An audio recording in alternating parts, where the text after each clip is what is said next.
এত বড় সবজির এই ক্যারেটটাতে মাটি লাগবে অনেক, অথচ আমার কাছে বেশি মাটি নেই। তাই জন্য আমি যেটা করি সব সময় সেটা আপনাদেরকে দেখাচ্ছি। যত বাগানের শুকিয়ে যাওয়া ডাল পাতা, শুকনো পাতা, এই সমস্ত একদম এর নিচে সুন্দর করে দিয়ে দিলাম। তার সাথে দেবো আমার ঠাকুরের ফুল, সবজির খোসা, এগুলো সব দিয়ে দেবো। দেখতে পাচ্ছেন, কিছুই ফেলার না, এগুলো সমস্ত কোনায় কোনায় দিয়ে দেবো। আমার এটা পচে সুন্দর সার তৈরি হয়ে যাবে। এখানে সমস্ত ঠাকুরের ফুল রইল। এরপরে মাটি দেবো। তাহলে আমার যখন গাছটা মাটি দেবো আর এই নিচের এইগুলো খুব সুন্দরভাবে পচে সার হয়ে যাবে, আর আমার গাছের পক্ষে ভীষণই ভালো হবে। চলুন তাহলে একটু এর মধ্যে মাটি দিই। দেখছেন তো, আমি খুব সহজে এরকম এরকম সবজির ক্যারেটটাকে এরকম প্লাস্টিক, চালের বস্তা আটকে দিয়েছি সেলোটেপ দিয়ে, যাতে মাটিগুলো ওই ফুটো দিয়ে বাইরে না বেরিয়ে যায়, শুধু জলটা বেরিয়ে যাবে। নিচে বস্তা দেওয়া আছে, আর তার তলায় দিয়েছি এই সমস্ত দিয়ে খানিকটা উঁচু করে দিলাম। এর ওপরে দেবো কিছুটা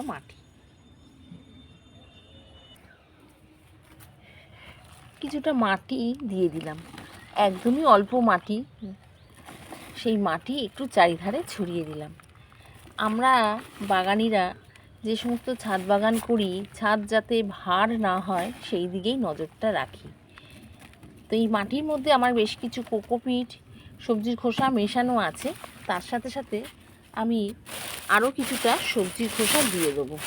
এখানে আমি বলে রাখছি, আমার এই সবজির খোসাগুলো কিন্তু আমি শুকিয়ে রেখে দিই, সেগুলোই দিয়ে দেবো। মাটি অত লাগে না এই সমস্ত দিলে, আর এতে গাছও হবে ভালো। বন্ধুরা দেখতেই পাচ্ছেন যে এর মধ্যে কি নেই, সব কিছু আছে। চা পাতা, ডিমের খোসা, পেঁয়াজের খোসা, ফলের খোসা, সবজির খোসা, সব কিছু। দেখেছেন কত সুন্দর মাটির মতো হয়ে গেছে এগুলো। তো এইরকমই যাতে একদম হালকা থাকে আমাদের টব, সেই দিকে নজর রাখাটা খুবই দরকার। দেখছেন তো, খুব সুন্দর আস্তে আস্তে আমার এই টবটা ভরে গেল।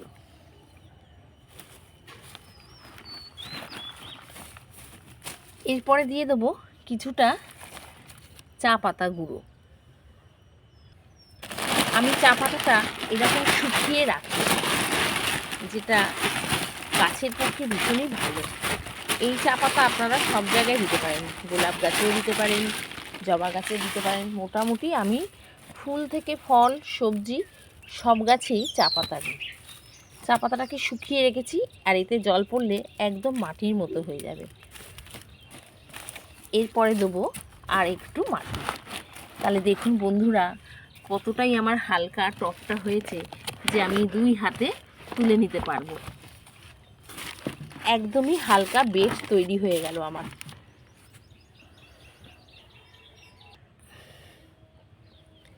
একটা ছোট্ট গ্লো ব্যাগে যেটুকু মাটি থাকে সেইটুকু মাটি এই আমার এই টবটাতে দিয়ে দিলাম। আগে একটু দিয়েছি, আবার এখন একটু দিয়ে দিলাম। তাহলে হয়ে গেল আমার সুন্দর মাটি। আর দেখতেই পাচ্ছেন যে আমি মাটিগুলো একদম ঝুরঝুরে, একটু চাপ দিলেই ভেঙে যাচ্ছে, সেই মাটি আমি দিয়ে দিলাম। এই মাটিতে ছিল আমার ফুলকপির গাছ। ফুলকপি তো শেষ, মাটিটা এবার হবে, তাই জন্য দিয়ে দিলাম। মাটিটা আলাদা করে আমি চালিনি, এর মধ্যেই দিয়ে দিয়েছি। এটাতেই জল যখন পড়বে শিকড় বাকড় সমস্ত পচে গিয়ে একদম মাটি হয়ে যাবে। তাহলে দেখুন বন্ধুরা, আমি কিন্তু খুব অল্প মাটিতে আমার বাগানের টব রেডি করে ফেললাম। আপনারাও চাইলে আপনারা এরকমভাবে করতে পারেন। আপনার কাছে যা থাকবে, ছাদ ঝাঁট দিয়ে ফুল পাতা, তারপরে সবজির খোসা, এইগুলো দিয়েই মাটি রেডি করুন, দেখবেন খুব সুন্দর গাছ হবে। টবও থাকবে হালকা আর খুব সুন্দর। ইচ্ছে আছে আমি এই জায়গাটায় একটু ঝিঙের বীজ ছড়িয়ে দেবো।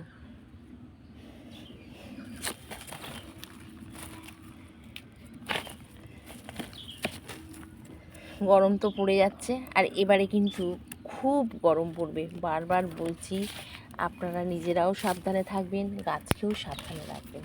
গতবারে আমি যেমন দেখিয়েছিলাম, এর আগে দেখেছেন কি না বলতে পারবো না, যে পুদিনা পাতা আর অ্যালোভেরা একটু ভিজিয়ে রেখে সেই জলটা গাছে দিতে, তাতে গাছ কিন্তু খুবই ঠান্ডা থাকবে।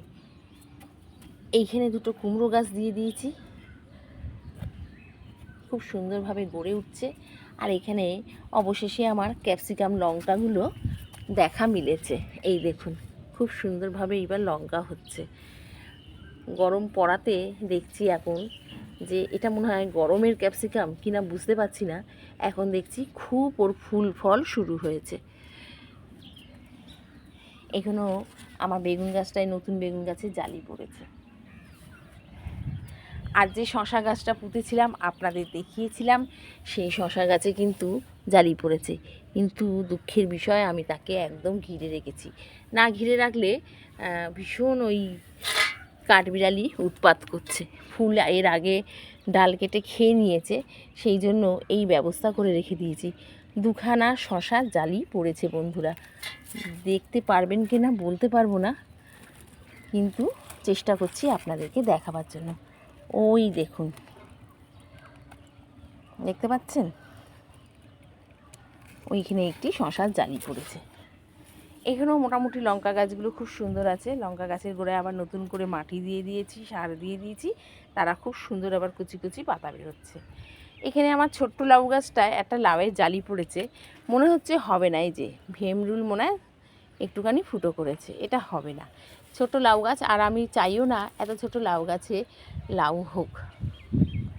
এখানে একটা ছোট্ট কুমড়ো গাছ উঠছে, তাকে আমি এরকম দড়ি বেঁধে দিয়েছি। আর এই দেখুন, আমার কিন্তু জামরুল গাছে ফুল চলে এসেছে, দেখতে পাচ্ছেন খুব সুন্দরভাবে ফুল চলে এসেছে, অনেকগুলোই ফুল চলে এসেছে। আর মোটামুটি বেগুনের ডালপালা, বেগুন গাছের ডালপালা সব কেটে দিয়েছি, যেহেতু এখন বেগুনটা কম হচ্ছে, শীতের বেগুন ছিল এগুলো, কম হচ্ছে, তাই ডালপালা কেটে দিয়েছি। ডালপালা কেটে দেওয়ার পর আবার দেখছি নতুন নতুন করে ডালপালা বেরোচ্ছে, তাতে ফুলও এসেছে। এইখানে মোটামুটি সব গাছই ঠিক আছে। মুসম্বি লেবুর প্রচুর ফুল হলো, প্রচুর ফল দাঁড়ালো, কিন্তু একটাও ফল দাঁড়ালো না, সব ঝরে গেল, একটাও লেবু নেই, কেন জানি না। ওর হয়তো এখনও ঠিক সেই বয়সটা হয়নি লেবুটা দেওয়ার, তাই জন্য। আর আমি আবার একটা 12 মাসি সজনে গাছের ডাল পুঁতেছি, সেই ডালটা বেঁচে গিয়ে ঠিক এই রকম পাতা বেরিয়েছে। এখানে বাতাবি লেবুর প্রচুর ফুল হয়েছে, ফলও ধরেছিল, ঝরে গেছে, কিন্তু কয়েকটা ফল রয়েছে, কিন্তু মানে গুটি রয়েছে, কিন্তু জানি না তারা হবে কি না, বলতে পারছি না। ড্রাগন গাছের অনেকগুলো ডালপালা বেরিয়েছে। কলা গাছটা তো একদম বেঁধেই করে লম্বা হয়ে যাচ্ছে, কাঁদি কবে পড়বে জানি না। এইখানে প্রচুর সবেদা হয়েছে, সেগুলোকে এরকম কালো প্লাস্টিকে মুড়ে রেখে দিয়েছি।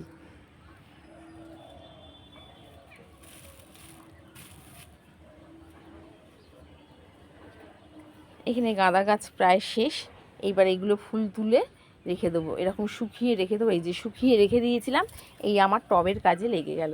আর এখানেও আমার বাতাবি লেবু গাছ,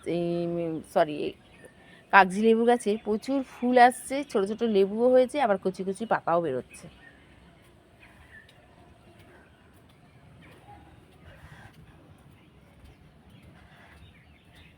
আর আমার এই বুলেট লঙ্কা গাছটাতে খুব সুন্দরভাবে লঙ্কা দেওয়া শুরু হয়ে গেছে বন্ধুরা। এগুলো না কালো কালো লঙ্কা, খুব ঝাল। এইখানে বেশ কিছু থানকুনির গাছ পুঁতে দিয়েছি। শিম গাছে আবার নতুন করে পাতা বেরিয়ে ফুল এসেছে, আবার নতুন করে শিম হচ্ছে।